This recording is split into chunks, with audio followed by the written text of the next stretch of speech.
Hello, everyone. My name is Abena, and today I'll be presenting on addressing horizontal violence and incivility, creating psychologically safe workplaces. As nurses, we know that the culture of a unit directly shapes the quality of care. Horizontal violence and incivility are not just interpersonal issues, they are leadership issues that impact retention, communication, and patient safety. We will explore how nurse leaders can shift units from a culture of silence to a culture of safety. To understand this issue, we must define our terms clearly. Horizontal violence, also known as lateral violence, is peer to peer aggression such as bullying, sabotage, and withholding information. According to the National Institute for Occupational Safety and Health, this is classified as type 3 workplace violence, meaning worker on worker behaviors like verbal hostility, emotional abuse, humiliation, and actions that undermine a co worker's performance. Incivility is a more subtle form of low intensity deviant behavior. It includes things like eye rolling, sarcasm, exclusion, or dismissive communication. It is the slow drip that erodes trust and psychological safety. These are the objectives for my presentation. By the end of this session, learners will be able to analyze the impact of horizontal violence and incivility on nursing practice, patient outcomes, and organizational culture. Learners will be able to apply leadership competencies, including emotional intelligence, conflict resolution, and just culture, to address and prevent workplace incivility. Last but not the least, learners will be able to evaluate strategies that promote psychological safety and interprofessional collaboration in nursing teams. This topic aligns with three nursing 401 outcomes. It applies leadership, management, and collaboration principles by addressing behaviors that undermine teamwork, aligning with AACN Domain 10, personal, professional, and leadership development. It supports strategies for nurse leaders to ensure safety and quality, aligning with AACM Domain 5, quality and safety. It strengthens a personal leadership philosophy grounded in ethical practice, emotional intelligence, and psychological safety, aligning with AACN Domain 9, professionalism. My PICO question guided the literature I selected for this presentation.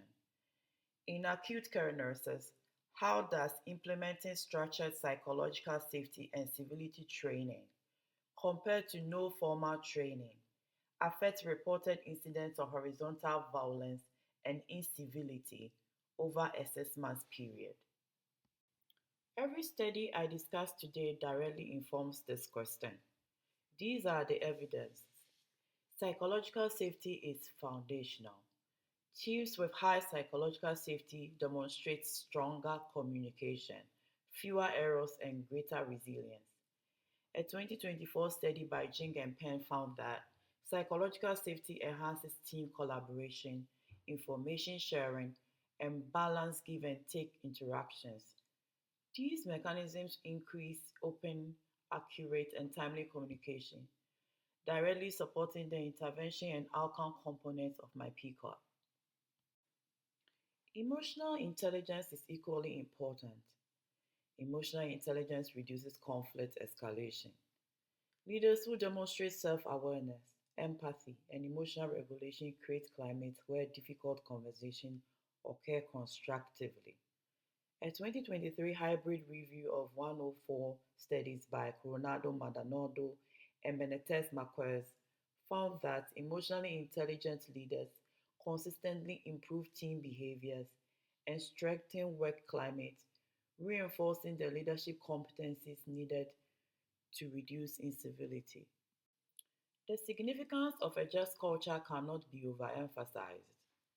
Just culture frameworks improve reporting and accountability.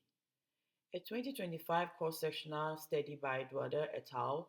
Found that positive perceptions of just culture significantly increase willingness to report near-miss events, strengthen teamwork, and reduce fear of punitive responses. This evidence supports the mechanism in my PCOR by showing how structured leadership systems reduce harmful behaviors. Another valuable intervention is interprofessional collaboration. Interprofessional collaboration reduces siloed conflict. A 2025 qualitative study by Delafio et al. Showed that when nurses and physicians share clear roles, mutual recognition, and trust building processes, teamwork strengthens and conflict decreases. Conversely, a 2023 systematic review by Louise found that interprofessional incivility undermines team performance and patient safety, reinforcing the need for shared communication norms across disciplines. Structured civility training also works, and this directly answers my PCOT question. A 2025 quasi-experimental study by El Shahad et al.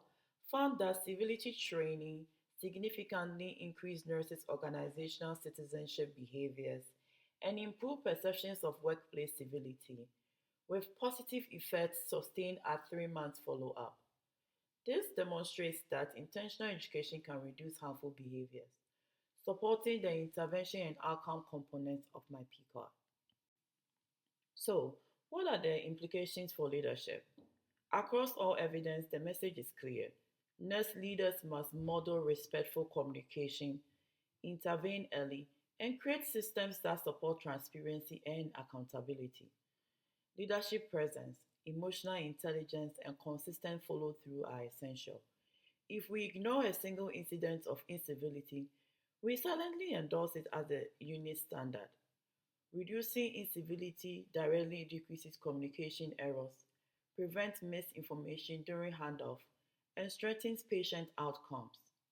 The nurse leader is the architect of unit culture, so leaders must model professional behavior, set communication norms, implement just culture, build psychological safety by validating concerns and reducing fear of retaliation. They must also facilitate difficult conversation using desk. Desk is a conflict resolution tool. D means describe the behavior, E means express its impact, S means specify what needs to change, and C means consequences of making or not making the change. It allows leaders to address incivility respectfully and clearly.